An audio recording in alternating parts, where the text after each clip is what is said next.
Black Hill Energy, heating homes across County Armagh. Fill up your tank for a rainy day with County Armagh's fastest growing fuel company. For latest prices, visit our website at www.blackhillenergy.net or call us today on 028 38 344 223. Black Hill Energy, Ansborough Industrial Park, Lurgan. We've had, many challenges in my career, but this is just something else. It's just unbelievable. The coronavirus patients are taking up the beds, so the beds aren't there to deal with the cancer patients. The rate limiting step for this has been the supply of the vaccine. GPs all over Northern Ireland are standing ready, chomping at the bit to get this done. These patients, it was like they won the lottery when you said to them that they could have their vaccine. These people have by and large been locked in their homes, and this is their passport to freedom.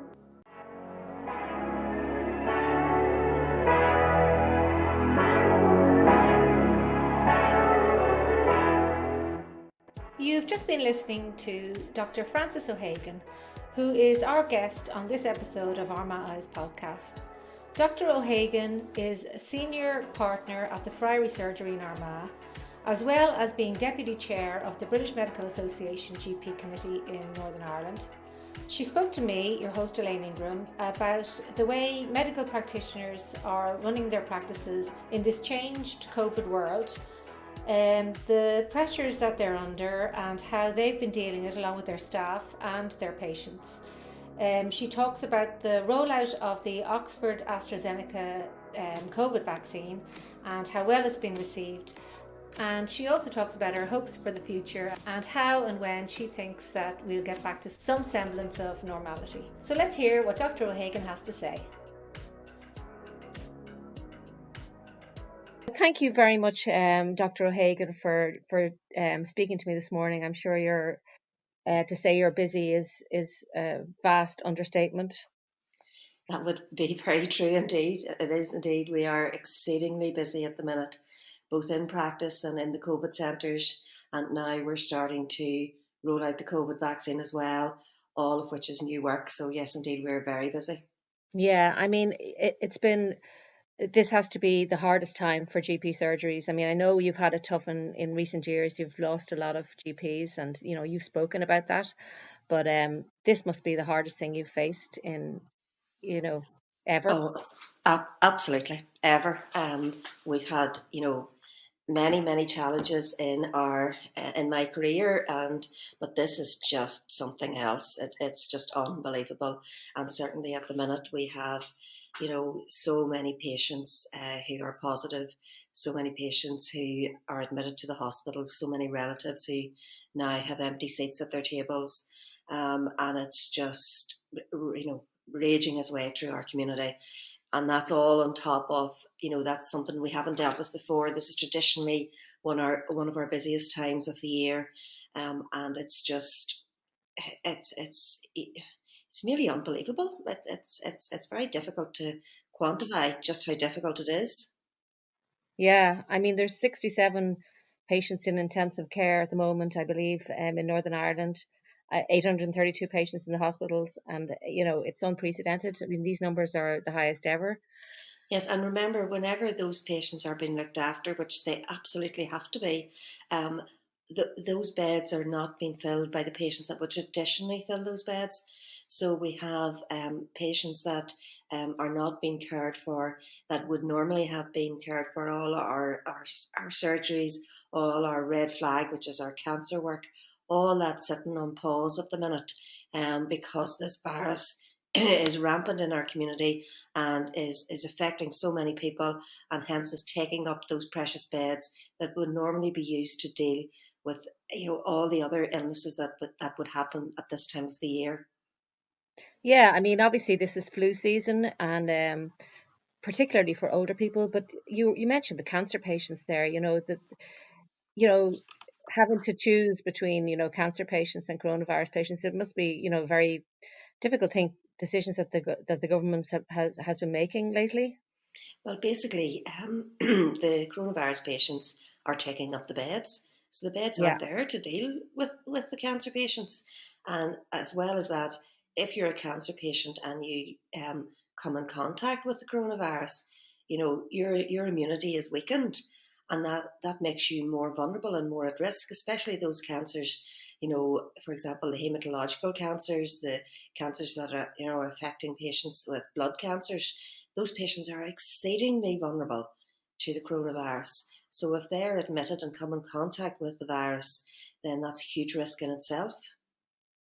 So they have to weigh up the risk of these patients who need, say they need an urgent medical procedure, whether they're going to come in contact with the virus. That risk has to be weighed up then. Yes, absolutely. Now, if you become acutely unwell and you have something that's very urgent, if you have sepsis or you have, for example, require urgent emergency surgery, that's still going to happen. But trying to keep those patients away from coronavirus, both out of the hospital and in the hospital. I mean, these people could have contacted it in their own home. Then there's the risk. There's so many patients with the virus in the hospital as well. I mean, that's just a massive dilemma for doctors. And even keeping your own health staff, healthy as well. Absolutely. There's huge numbers of, it's not just about beds. If you put a patient in a bed, somebody has to look after them. So it's not just physically about the physical amount of beds. You need staff to look after those patients. And, that's part of the reason why outpatients and other facilities are being pared right back to the bone, is those staff are being taken to look after those additional patients. We also have large numbers of staff who either have the virus themselves or are self-isolating, so can't go into work.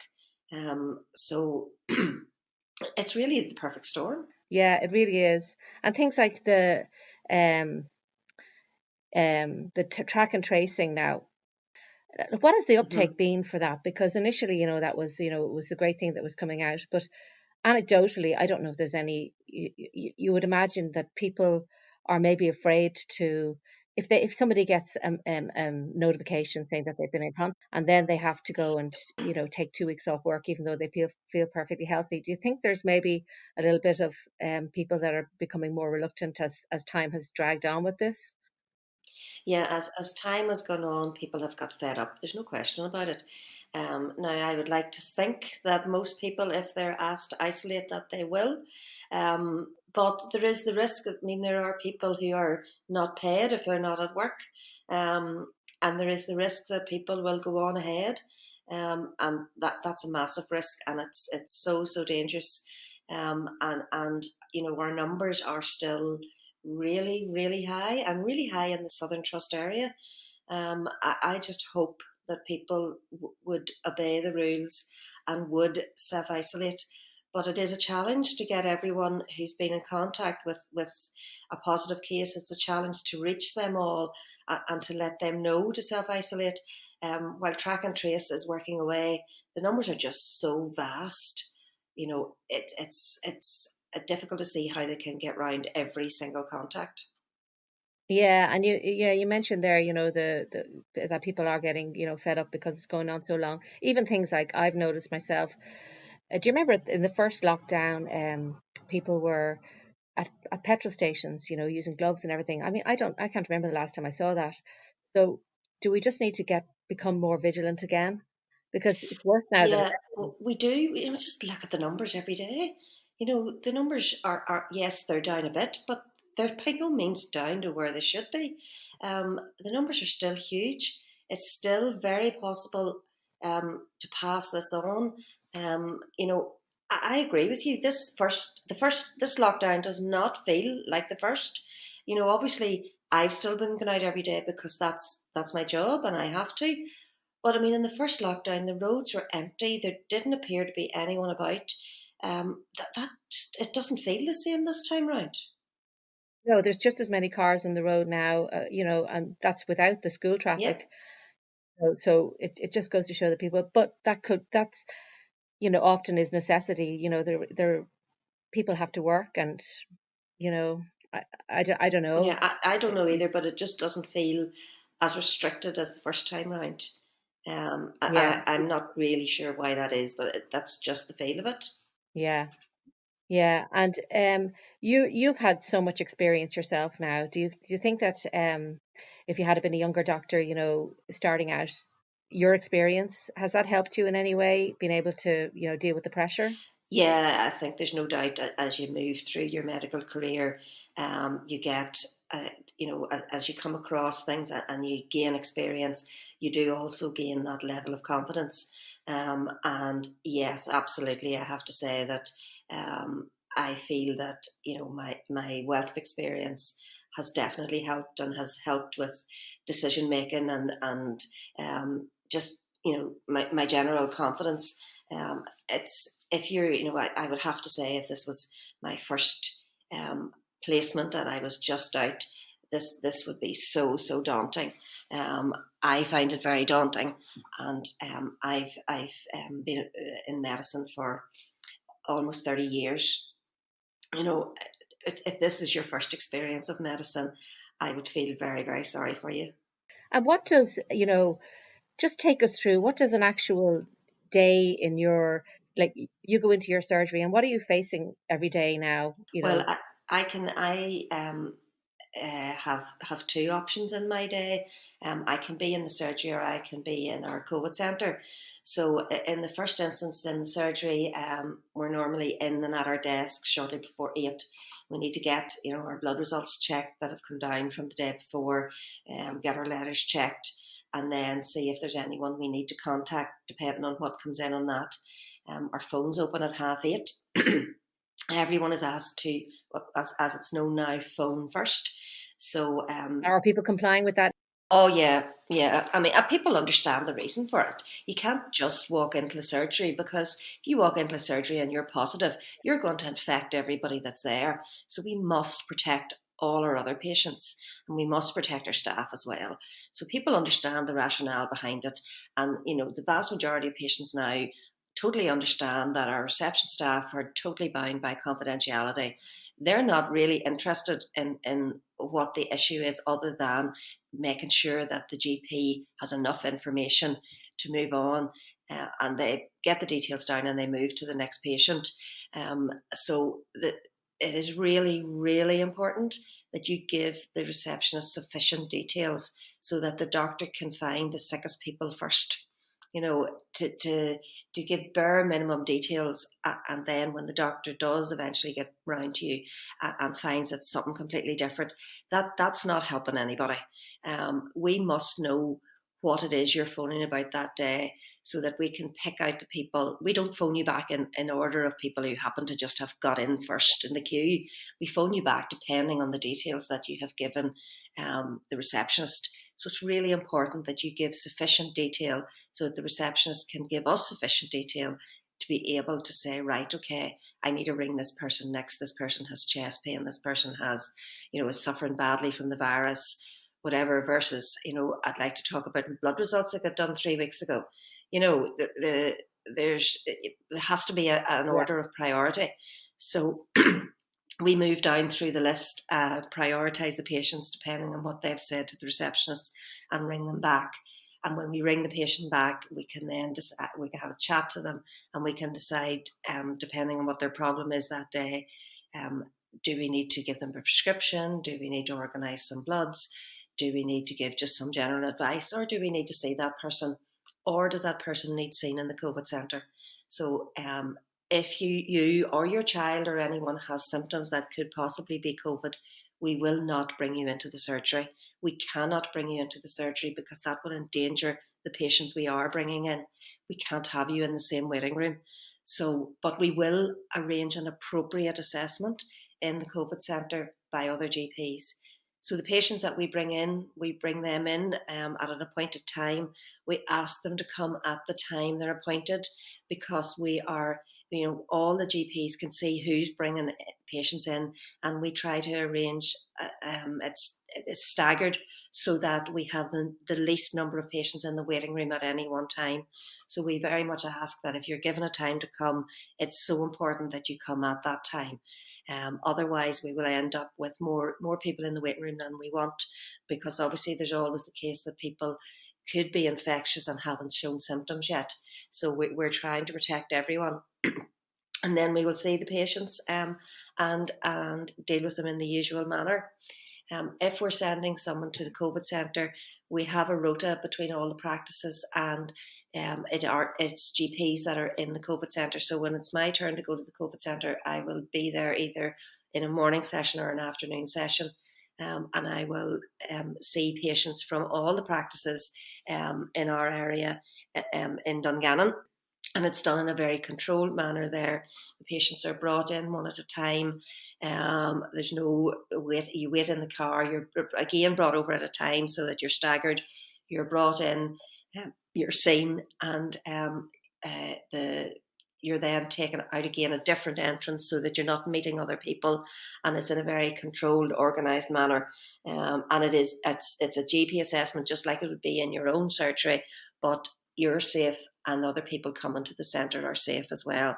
And obviously the GPs are wearing full PPE. You know, I'm sure this is stuff that you've never had to deal with, and that's where your experience comes in. Obviously, prioritizing people and, you know, going down that list, as you say. And Yeah. but, you know, has it been another part of your job now would be keeping the spirits up amongst your staff and the patients that you're calling, and patients that are knowing that they have to wait on a list, and, you know, maybe they're panicking and stuff like that. So that's another thing that you have to do. Well, patients can always ring back if they're, you know, between ringing in and us ringing them back. If something has changed with their condition, they can always ring us back and let us know that something else has happened, and we can reprioritise them to bring them back to the top of the list. And our receptionists are good at letting us know if something like that has happened. We talk about a feel-good factor. Yes, it's another challenge to keep our staff on board and keep everybody's spirits up. But I've got to say, my staff are amazing, absolutely amazing. I work with a great team, and they have been just so wonderful through this, and they have all backed each other up. And I'm sure that's the same throughout, you know, most of our all of our GP practices, but certainly my staff have been absolutely amazing. But when you talk about the feel good factor of interest, one of the best days that we have had since this all started was the day that we invited in our over 80s. That's just in the last week. We invited in our over 80s to have their flu vaccine, their COVID vaccines. The atmosphere was amazing. The patients were so grateful. Everyone was delighted. We had 100% turnout from the patients that we invited.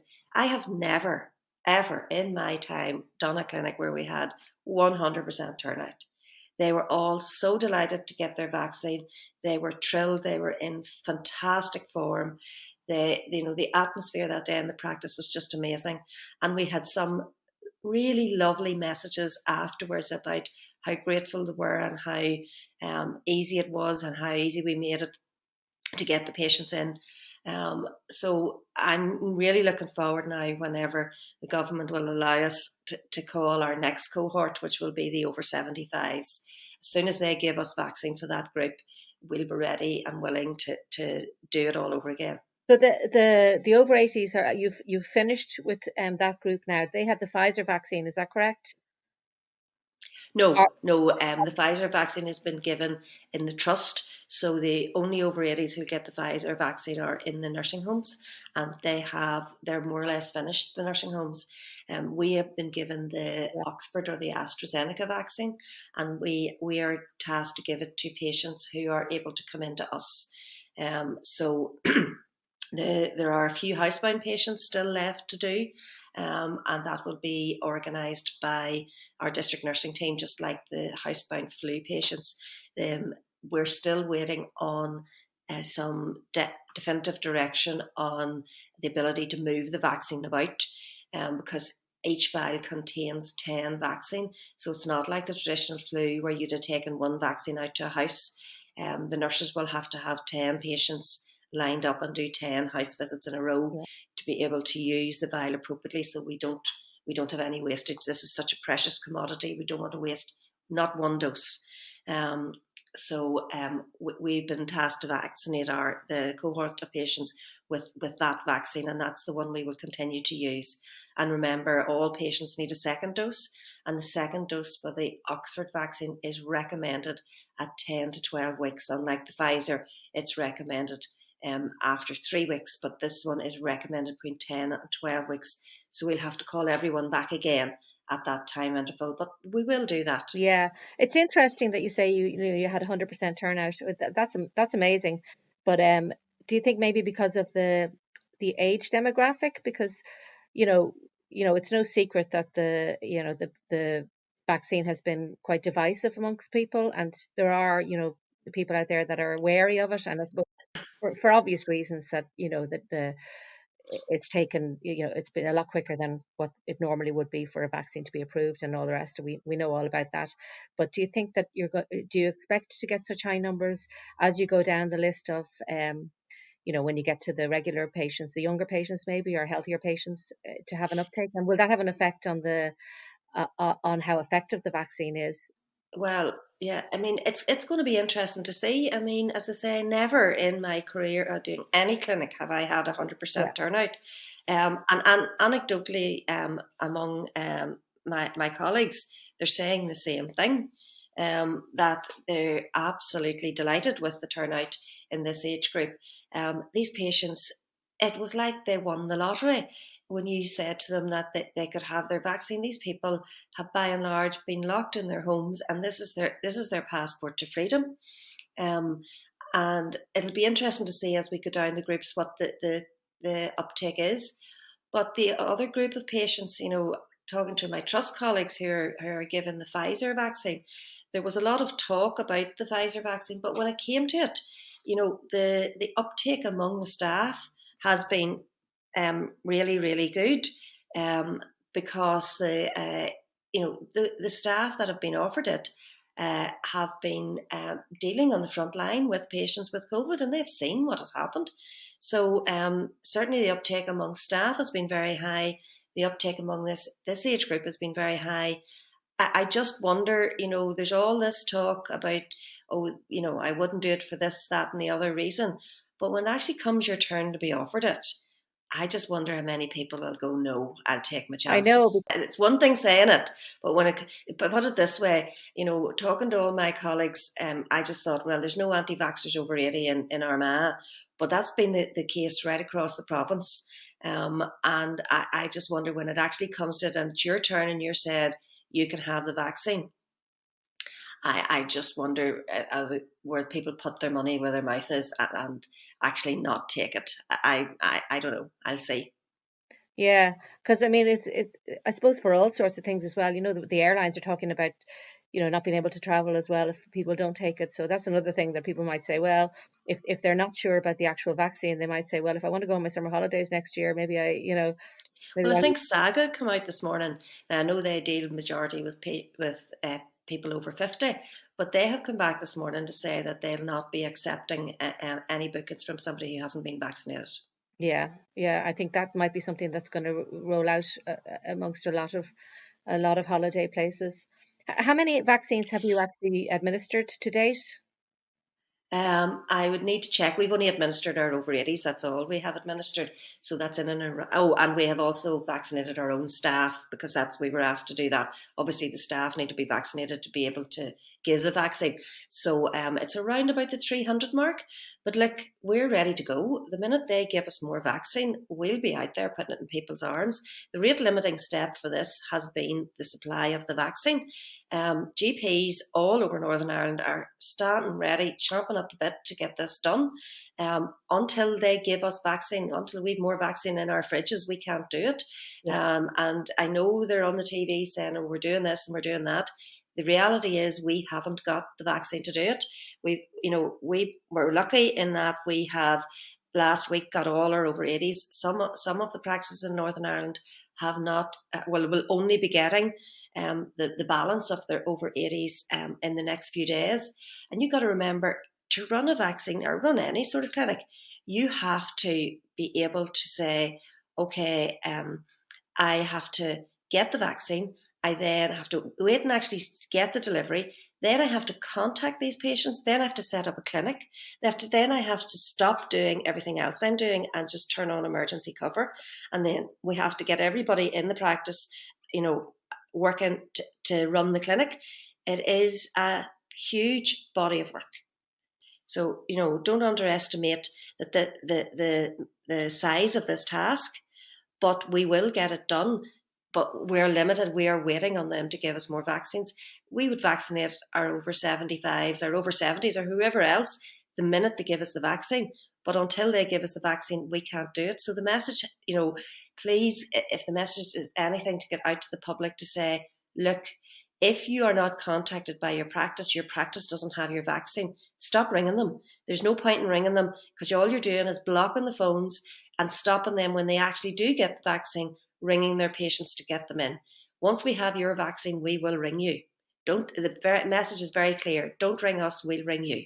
Yeah, and have they given you any indication of when you're going to get the next cohort of vaccine? Because I know the UK have been kind of are one of the top countries in terms of the amount of vaccine that they do have, but them having it and you having it are two different things, as you just said. Absolutely, getting it into our fridge.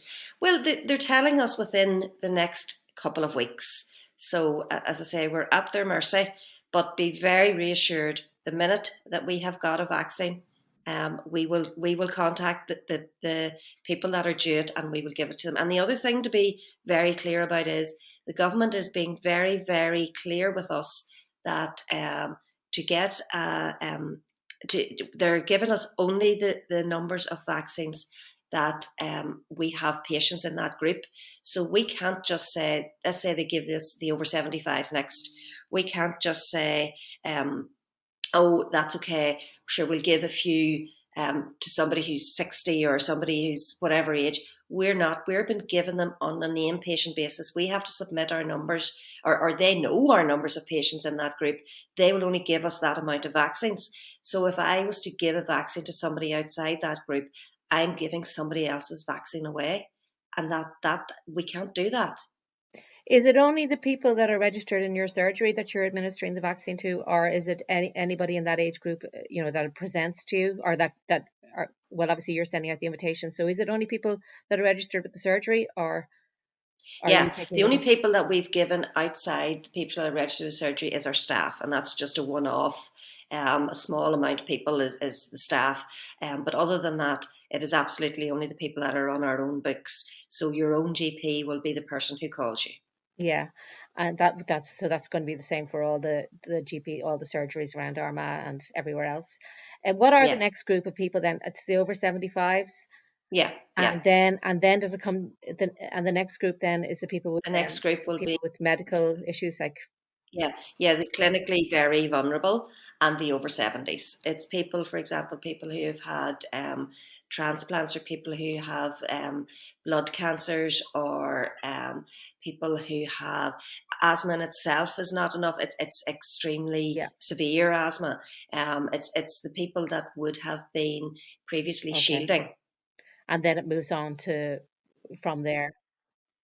Down the age groups, then it'll move down the age groups, and then it'll move to as far as I'm aware, we'll be tasked to going down as far as the over 50s, plus anyone who would have ordinarily been offered a flu vaccine in the past, and that's anybody over 18. The vaccine we're given is only licensed for people over 18. Right. Have you? What about the flu vaccine now? Have you had much of an uptake for that? Given what's going on, or are people neglecting the flu vaccine? No, the flu vaccine was a really good campaign this year, and we recently were given more vaccine to vaccinate anyone between 50 and 64 who hadn't got it, and we organised that ourselves last week and give that out to that group of patients as well. Right. So have you yourself now, you must be under huge pressure. Are you working longer hours? Are you finding, Oh yeah, I mean, it's just unbelievable. Yeah, we are working longer hours, and everybody is doing so much more than they did before. But look, it has to be done. What else are you going to do? Yeah. It has to be done. What's been the biggest challenge for you so far in this whole thing? In terms of your own personal life? Um, it's been relenting, and it's, if you had told me last March we'd still be at this nearly a year later, I don't know that I could have stuck it. You go over and above because you think you're going over and above for a short period of time. I suppose the biggest difficulty has been the length of time that this has gone on. Yeah. And it's worse now than it ever I know, was. yeah. It does seem to just be going on and on forever. But you, I mean, you've got to you are just a human being as well. People think like they're doctors, are the saviors and all this, but at the same time, you've got your own life and you've got your own family, and, personally, it must be very, very trying for you. Yeah, I'm blessed by the fact that my family have been really supportive. But I mean, GPs, doctors in general, anyone who works in the front line would not be able to do this and not be able to go over and above unless we've had supportive families. My family have been amazing and have allowed me to work all the hours that God send. And I mean, it's not just the physical seeing of patients. I have a second role in my role as a representative of GPs and as a deputy chair of the Northern Ireland GP Committee. So that involves me on my day off, basically doing back-to-back Zooms all day. Trying to organise regionally stuff for GPs. So that has frequently gone into the late evening as well. But again, it's what you have to do. It's the job you do, and you just get on with it. And all GPs, are just have risen to the challenge and got on with it. Yeah, I mean, I know you have children. They're older. They're in their 20s, like myself. Are they in university or anything? Have they been struggling? Yes, I have our youngest is in his final year in university, and it's been really strange because it has all been remote. It's all been from home, so he hasn't had that.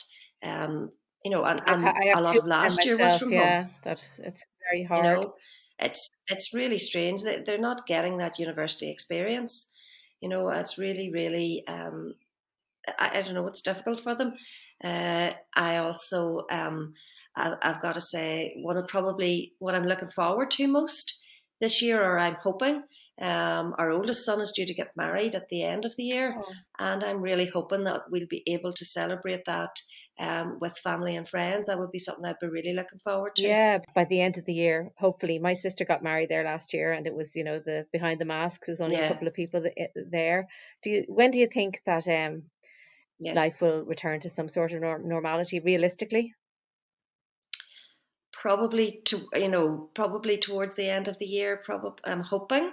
But sure, as I say, if you told me last year I'd still be doing this nearly a year later, I'd have said, look, wise up. But realistically, to get enough people vaccinated, the rate limiting step will be the supply of vaccine. But if the supply of vaccine comes in and people get vaccinated, you would like to think towards the end of the summer, beginning of the autumn, we'd start to see some form of normality. I hope. Yeah. Maybe I'm too optimistic, but I really hope so. I think in your position, you have to be optimistic. I mean, I don't think you'd be able to do what you do if you weren't optimistic, Yeah. But I suppose it's a case of just ploughing on, and like all of us, we just have to get on with it and just hope for the best. Yeah, absolutely. Yeah. So, you've got a busy day ahead of you, I'm sure.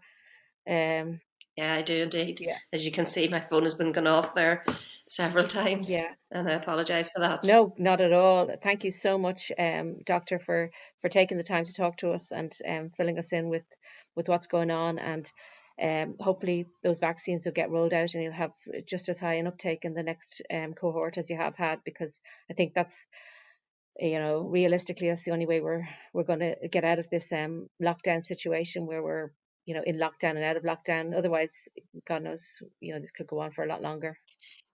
Absolutely. We have to have some hope. Yeah. Okay. Well, thank you very much, Dr. O'Hagan, for speaking to us. No problem. Okay. Thanks. Bye. Bye now. Bye. I hope you enjoyed listening to that conversation with Dr. O'Hagan and what she had to say.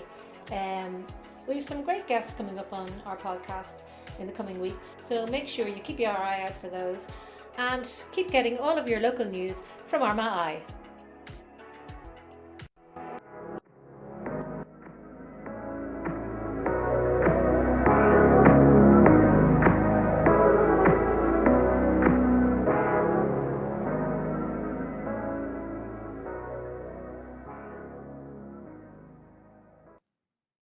Black Hill Energy, heating homes across County Armagh. Fill up your tank for a rainy day with County Armagh's fastest growing fuel company. For latest prices, visit our website at www.blackhillenergy.net or call us today on 028 38 344 223. Black Hill Energy, Ansborough Industrial Park, Lurgan.